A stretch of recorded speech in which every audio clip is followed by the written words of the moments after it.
아침에 나로 주의 인자한 말씀을 듣게 하소서. 내가 로마서 1장 24절에서 25절 말씀입니다. 찾으신 줄로 알고 두 구절인데요, 다 같이 한 목소리로 봉독하겠습니다. 그러므로 하나님께서 그들의 마음을 성욕대로 더러움에 내버려 두사 그들의 몸을 서로 욕되게 하게 하셨으니 이는 그들이 하나님의 진리를 거짓 것으로 바꾸어 피조물을 조물주보다 더 경배하고 섬김이라. 주는 곧 영원히 찬송할 이시로다. 아멘. 초등학교를 가면 두 가지 모습의 교실이 있습니다. 먼저는 선생님이 안 계신 교실이 있고요. 또 하나는 선생님이 자리를 지키고 계신 교실이 있죠. 한번 그림을 그려보십시오. 선생님이 안 계신 교실을 떠올리면 어떻습니까? 아이들이 일단 책상에 앉아 있지 않습니다. 막 돌아다녀요.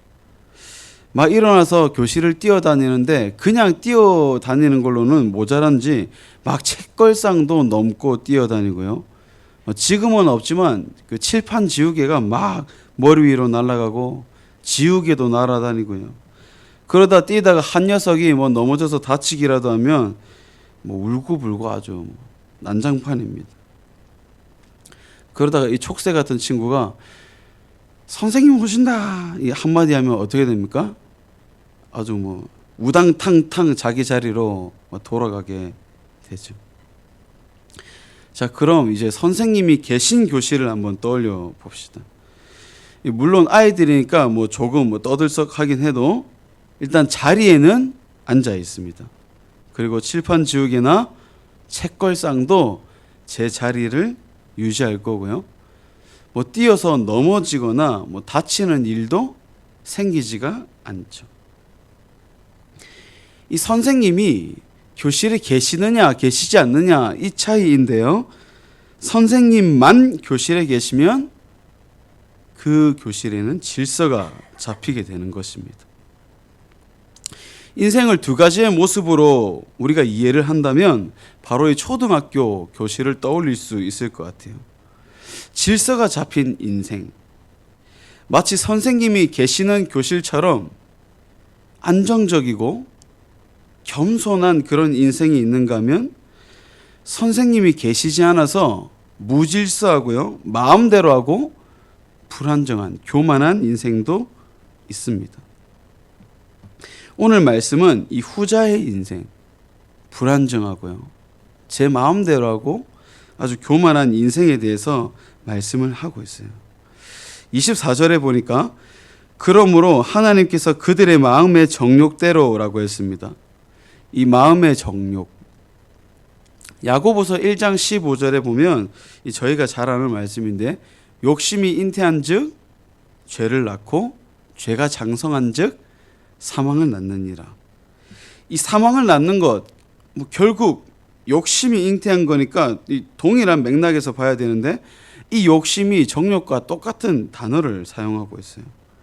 이 특별히 바울이 언급하고 있는 말씀에서 이 더러움이라는 단어는 이 성적인 죄를 언급할 때 자주 사용이 되는데요. 이 인간의 이 욕심의 근본을 두고 있는 이 성적인 죄가 얼마나 추악한 죄인가 하면요, 지난번에 하나님의 진노가 불경건한 죄와 이 불의한 죄 두 가지로 나눠진다, 이 두 가지 죄에 임한다라고 했었는데, 이 불의한 죄, 도덕적인 죄를 언급할 때 가장 먼저 나오는 이 타락이 바로 성적인 죄입니다. 그러니 얼마나 큰 죄이겠습니까? 이 더 나아가서 더러움에 내버려 두었다라고 말하는 것은 이미 죄에 깊이 빠져 있는 이방인들에게 내리는 하나님의 적극적인 심판을 의미합니다. 저희가 뉴스나 기사를 보면 이 권력을 쥐고 있는 세력들이 그런 경향이 많은 것 같아요. 이 저들의 마음의 욕심으로 이 성적인 죄를 짓는 모양들을 보는데, 그런데도 뭔가 뭐 법정에서 뭐 형량을 값없게 받거나 뭐 그마저도 보석으로 다 깎아 먹는 이 소식들은 참 잘 지키고 살아가는 그 도덕적인 의인의 마음을 어느 부분은 힘들게 하는 모습이죠. 이런 질문을 할 수 있을 것입니다. 왜 하나님 형량을 무겁게 받지 않습니까? 왜 하나님 정의가 바로 서지 않습니까? 라고 묻고 싶을 때도 분명히 있을 것이지만, 분명한 것은 하나님은 심판을 피하시는 것이 아니죠. 오히려 더 적극적으로 심판하시고 계십니다. 그것이 내버려 두심입니다. 실제로 내버려 두다라는 표현은 넘겨주다라는 의미로 쓰입니다. 이 구약 성경에서 하나님의 심판과 밀접하게 관련된 단어인데요. 때때로 하나님을 거절하고 이 우상을 섬기면서 음행으로 가득하게 채워졌던 이 이스라엘 백성과, 그리고 죄악으로 가득 찬 이방 나라를 하나님께서 벌하실 때 이 말씀을 써요. 넘겨주다, 내버려주다 라고 사용이 된다는 거예요. 이 25절을 보면 내버려 두심의 이유가 더 정확히 나오는데요. 다 같이 25절을 한 목소리로 읽도록 하겠습니다. 시작. 이는 그들이 하나님의 진리를 거짓 것으로 바꾸어 피조물을 조물주보다 더 경배하고 섬김이라. 주는 곧 영원히 찬송할 이시로다. 아멘. 그들이 하나님의 진리를 거짓으로 바꾸었습니다. 그리고 나니까 피조물을 조물주보다 더 경배하게 되는 일이 일어납니다. 여러분, 이방인들이 하나님의 진리를 거짓으로 바꾼 이유는 그들이 하나님의 존재를 부인했기 때문이에요. 그러나 엄밀하게 말하면 이방인들도 하나님의 존재에 대해서 분명히 알고 있었어요. 하나님이 존재하신다는 이 사실을 알고 있었는데, 그 근거를 두 가지로 볼 수 있습니다. 이 첫 번째는 하나님은 자연 만물 속에 그 능력에 자신의 신성을 두셨기 때문이에요. 자연이 유기적으로 순환되는 것을 우리가 봅니다. 뭐 몇십조 억개가 넘는 그 생명체, 대체 몇 개인지 셀 수도 없습니다.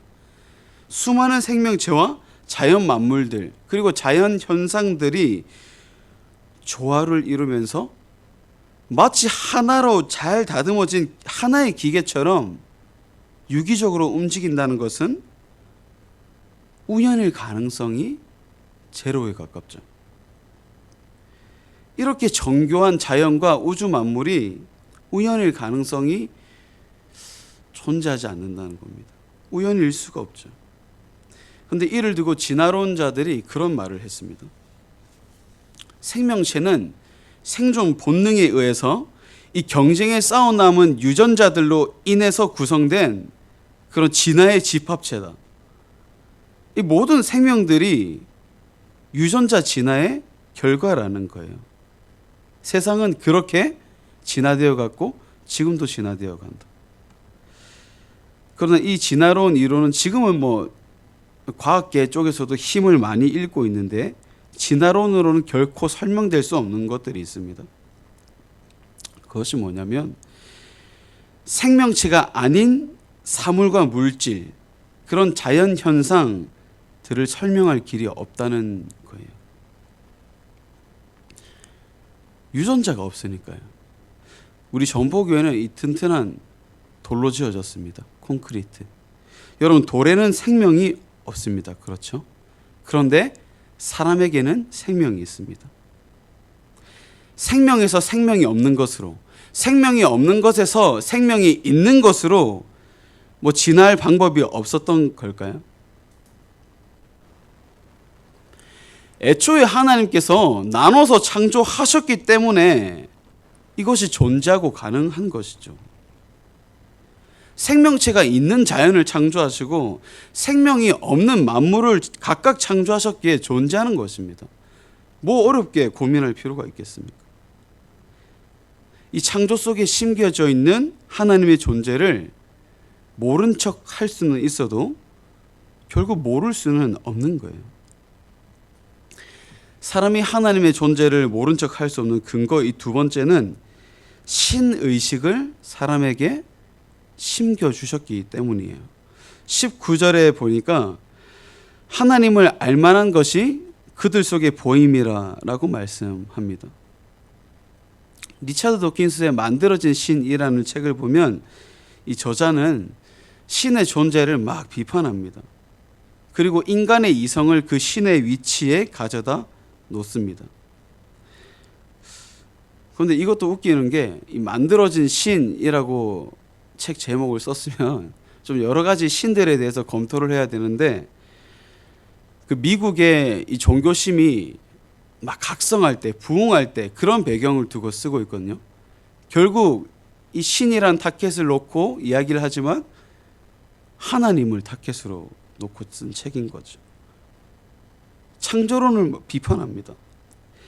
신을 믿음으로써 벌어진 이런 인간들의 전쟁과 기근과 기아들의 문제, 이런 반윤리적인 문제들의 원인을 신에게로 가져오는데 도킨스뿐만 아니라 이 신의 존재를 막강하게 거부하는 사람들을 자세히 들여다보면요, 특징이 있습니다.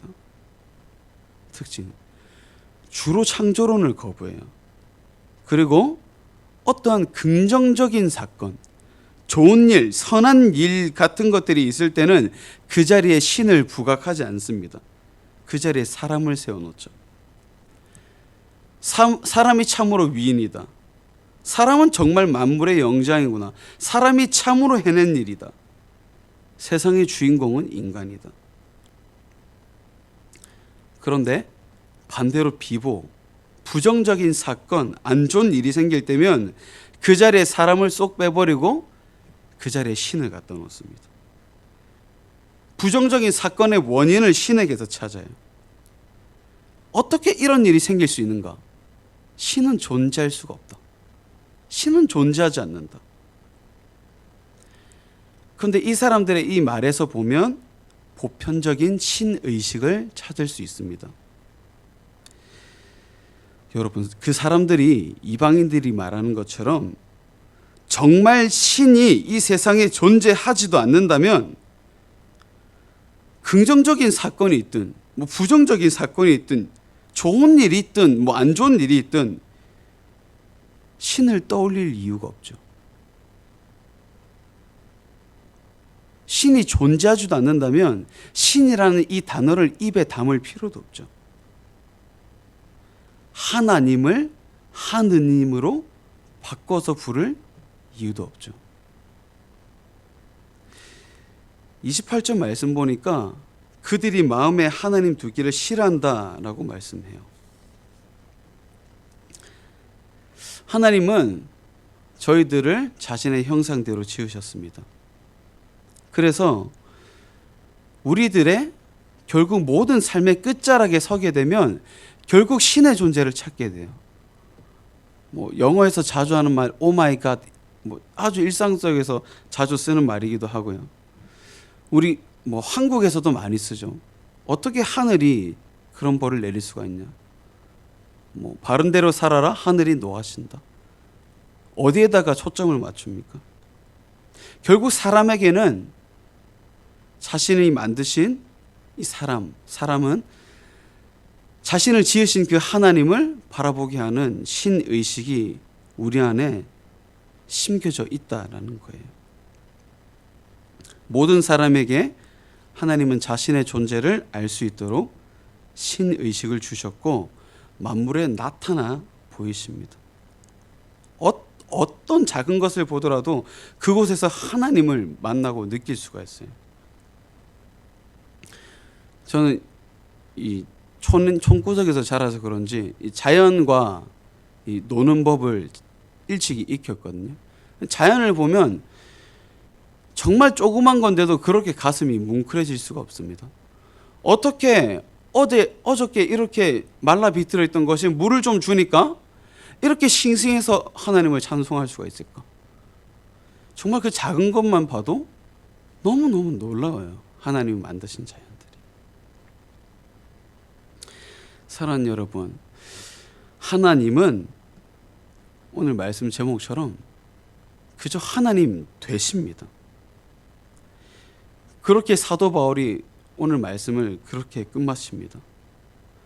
주는 곧 영원히 찬송할 이시다.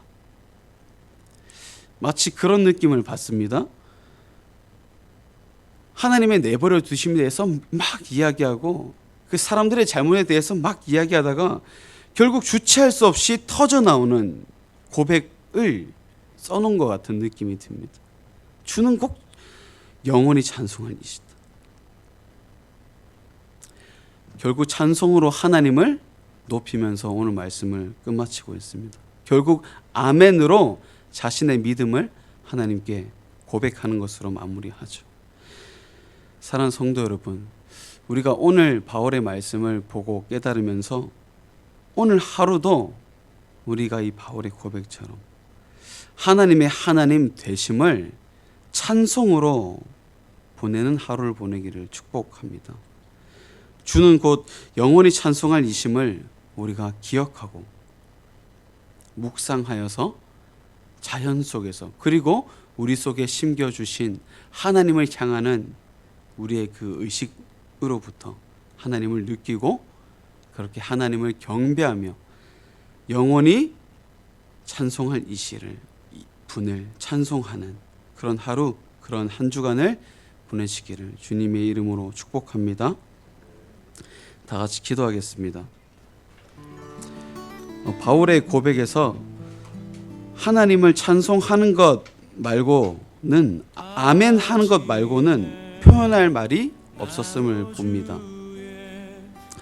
우리가 한 주간을 시작하면서요, 모든 만물 속에 나타나 보이시는 그 하나님을 보고 저희들의 삶 속에서 하나님의 성품을 닮아가며 영원히 주님을 찬송하는 그런 하루를 살아가겠습니다.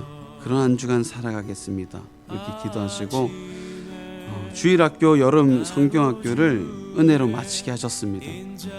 우리가 그 은혜를 돌아보면서 하나님께 감사합니다. 그렇게 기도했으면 좋겠고요. 특별히 8월달 중고등부와 청년부 수련회에 동일한 주의 은혜로 주님 인도하여 주시옵소서. 놀라운 은혜로 주님 또 채워주시옵소서. 그렇게 기도해 주시고 교회와 그리고 나라와 타국과 타지에서 힘써 수고하시고 그 길만을 걸어가시는 우리 선교사님들 넣고 기도하시고 개인 기도하시다가 가정으로 들어가겠습니다. 기도하겠습니다. 오늘 주께 내 영혼을 주께 드리리.